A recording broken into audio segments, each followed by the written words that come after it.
Morning બધાને. આજનો vlog આપણે ફરીથી સાંજે ચાલુ કરીએ છીએ. સાંજનો વ્યૂ તમને દેખાડી દઉં છું. વ્લોગ કોનિશ ઉપર આંટો મારવા નીકળ્યા છીએ અને આ સાંજનો વ્યૂ છે. આ અલમઝા જોવાની એરિયા કહેવાય. હા, ત્યાંનું ઇટિંગ સેક્શન છે બધું.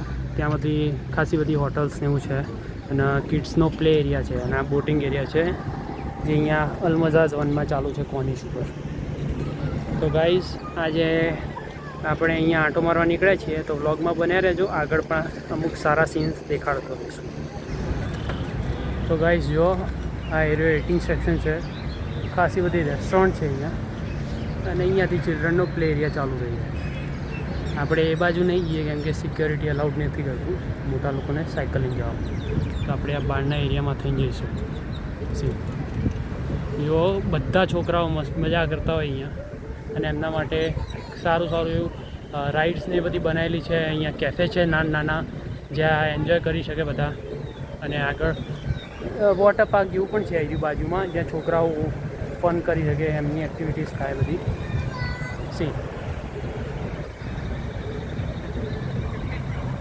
આ બાજુ આવી ગયો આપણો મેઇન રોડ જે પેલી બાજુ હાઈવે હોય છે જો દુબઈ જવાનો. તો ગાઈસ સવાર માટે એક મસ્ત સ્પોટ લઈને આવ્યો છું. આ એક આઇકોનિક સ્પોટ છે અહીંયાનો જ્યાં બધા આવીને બેસે, ગ્રુપિંગ કરે અને બધું ફન એરિયા અહીંયા બધા રમે છે આ ઝાડ જોડે. બહુ જ મસ્ત એરિયા છે અહીંયાનો. પેલી બાજુ બધું કિડ્સ સેક્શન છે જ્યાં કિડ્સની રાઇડ છે અને ત્યાં પાછળ અને જે પાછળ તમને દેખાય છે એ વોટર પાર્ક છે છોકરાઓનું નાનું જ્યાં છોકરાઓ એન્જોય કરે. અને આ બાજુ સિટિંગ એરિયા છે, પ્લેઇંગ એરિયા છે. અલગ અલગ બ્લોક્સથી બનાવેલું છે જ્યાં આવીને પબ્લિક બેસી શકે અને એન્જોય કરે. અમુક સવારના ટાઈમે મેડિટેશન કરતા હોય છે પબ્લિક. અને હું સાયકલ લઈને તમને વ્યૂ દેખાડવા નીકળ્યો છું. સામે બધા સ્ટોલ્સ આવી ગયા. એ સ્ટોલ્સમાં રાતે અહીંયા લાઇટિંગ ને બધું બહુ મસ્ત થાય છે તો જેનાથી પબ્લિકો આવે, શોપિંગ કરે, ખરીદી કરે. અને વીકેન્ડ ઉપર તો બહુ જ ભીડ હોય છે. બાપરે બાપ, હેન્ડલ જ ના થાય એવી ભીડ હોય છે અહીંયા. બહુ અલગ અલગ પ્રકારના સ્ટોલ્સ હોય છે. ખાવાના હોય, કપડાના હોય, પછી જ્વેલરીના હોય છે. A few moments later. તો ગાઈસ આ એરિયો અલમઝા ઝોનનો કોનિશ એરિયાનો સૌથી આઇકોનિક સ્પોટ છે. અહીંયા પબ્લિક ફોટા પડાવવા આવે સ્પેશિયલી. અહીંયા બધાનું આવો મસ્ત વ્યૂ દેખાય અને રાતે તો ભાઈ સાહેબ તમને મોજ પડી જાય. મોજે દરિયો કહીએ ને ગુજરાતીમાં એવું. અહીંયાથી આખો ખુલ્લો એરિયા, સામે દરિયો, પેલી બાજુ ફેક્ટરીઝ અને અહીંયા રેસિડેન્શિયલ એરિયા. બહુ જ મસ્ત વ્યૂ આવે અહીંયાથી. છોકરાઓ સાયકલિંગ ચલાવે, સાયકલિંગ કરે, બધું જ કરે. અહીંયા બહુ જ મોજ થાય સાંજના ટાઈમે તો. અને જો વીકેન્ડ હોય તો અહીંયા તો જગ્યા જ ના હોય પગ મૂકવાની. પબ્લિક જ એટલી બધી આવી જાય ને કેમ તમે જોઈ ના શકો એવી. હવે રવિવારી ભરાય કહીએ ને, રવિવારી ગુજરાતીમાં રવિવારી ભરાય છે એવું અહીંયા થઈ જાય વીકેન્ડના ટાઈમે, સન્ડે અને ફ્રાઈડે. તો આપણે અહીંયાથી અલમઝા ઝોન એરિયા પૂરો થાય છે. અલમઝા એરિયા 1 પૂરો થાય છે અને સામેથી ચાલુ થઈ જશે કસ્બા. એટલે એવું નહીં, આ એક સીનો વ્યૂ પોઈન્ટ છે. એમને નામ આપ્યું છે કસ્બા, એરિયાનું જ નામ છે. એટલે પેલો સામે જે બ્રિજ દેખાય છે તમને ત્યાંથી આપણે એન્ટર થઈશું. પેલી બોટ નીકળી વ્હાઇટ કલરની ત્યાં પેલો સન દેખાય છે એ બાજુ બ્રિજ છે અને ત્યાંથી આપણે એન્ટર થઈશું કસ્બાવાળા એરિયામાં. અને ત્યાંથી આપણે દેખાડવા જઈશું તમને સીનો વ્યૂ પોઈન્ટ. એકદમ બહુ જ મસ્ત. એક સાઈડ રેસિડેન્શિયલ એરિયા દેખાય, એક સાઈડ સનસેટ દેખાય ને એવું છે મસ્ત.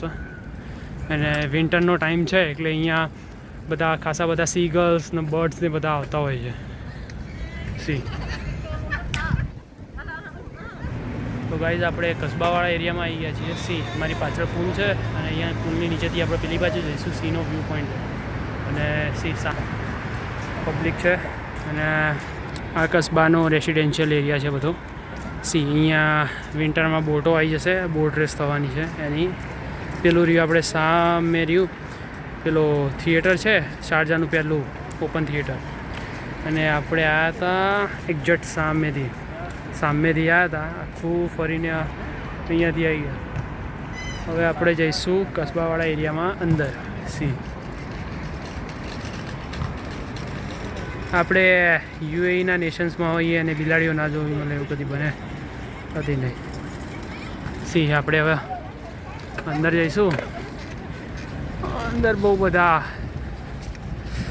બર્ડ્સ જોવા મળશે આજે તો.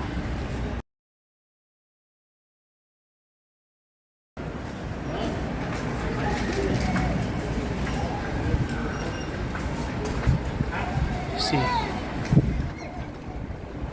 તમે વ્યૂ જુઓ, ખાલી સામેનો વ્યૂ જુઓ. સન છે, બોટિંગ થાય છે અને બહુ બધા બર્ડ્સ આવી ગયા છે. હજુ આપણે સીવાળા એરિયામાં જવા માટે બે ઓવરબ્રિજ આપણે ક્રોસ કરવા પડશે, પછી સીવાળા એરિયામાં પહોંચીશું એનો વ્યૂ લેવા. સી ગાઈસ, વ્યૂ તમે જોઈ જ શકો છો. અહીંયા બહુ જ બધા બર્ડ છે, સી બર્ડ છે, સી બર્ડ સી, અને પબ્લિક એમને ખાવાનું બનાવે છે. નજારો જુઓ ખાલી.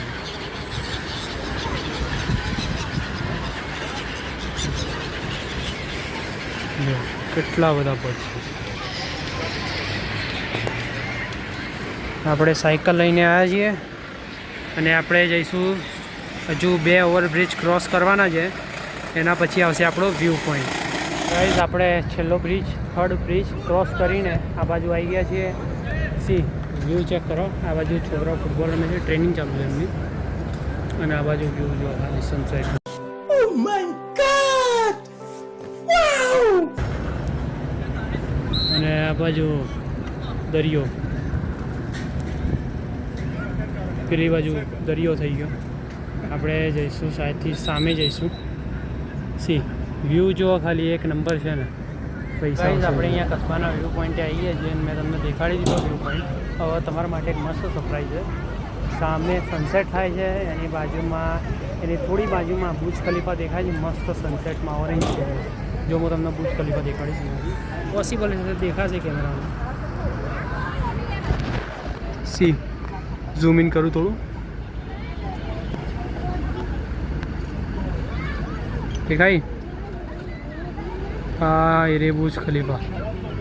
આંખોથી જોવામાં તો મજા આવી જાય છે, કેમેરામાં થોડું બ્લર દેખાશે તમને. અને સી આ વ્યૂ પોઈન્ટ. બધા ફિશિંગ કરે છે અહીંયા.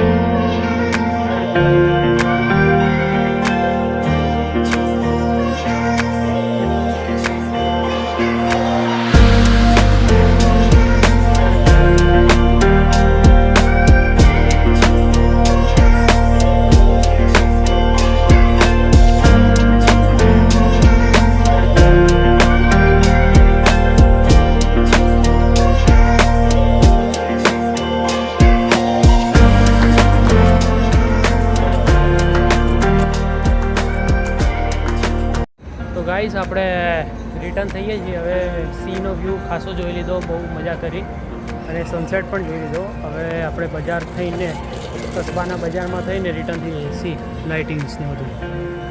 આ કહેવાય કસ્બાનું કેફેટેરિયા, માર્કેટ ને રેસ્ટોરન્ટ, બધું અહીંયા જ છે. Cafeteria, restaurant. સી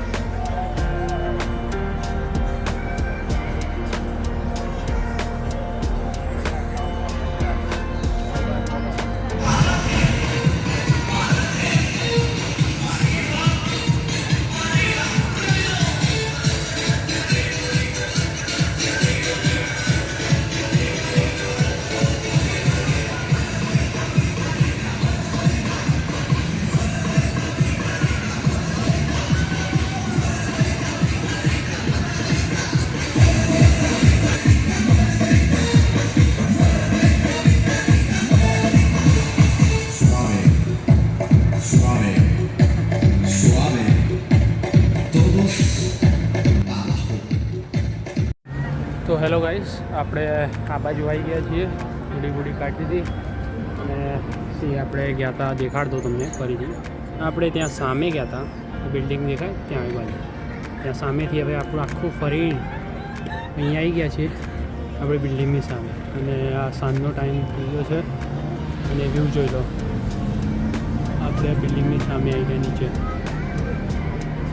અહીંયા બધી પબ્લિક શું કરે, હવે વીકેન્ડ હોય કાં તો ઓફ હોય એ દિવસે બધા પબ્લિકે અહીંયા ટેબલ ને ચેર લઈને આવી જાય, કેમ કે વિન્ટરનો માહોલ છે, થોડું ઠંડક છે, એટલે પબ્લિક અહીંયા સામાન લઈને આવી જાય અને ખાવાનું ખાય અને બેસે બધા અને એન્જોય કરે. છે એક આખું આ કોની એરિયા આવી રીતના જ ભરેલો હોય, બધી જગ્યાએ આવી રીતના પબ્લિક ખાતી હોય, રમતી હોય, છોકરાઓ રમતા હોય. હજુ તો પબ્લિક હવે આવશે, કેમ કે ટાઈમ હજુ હવે થાય છે, 6:30 હવે થાય છે.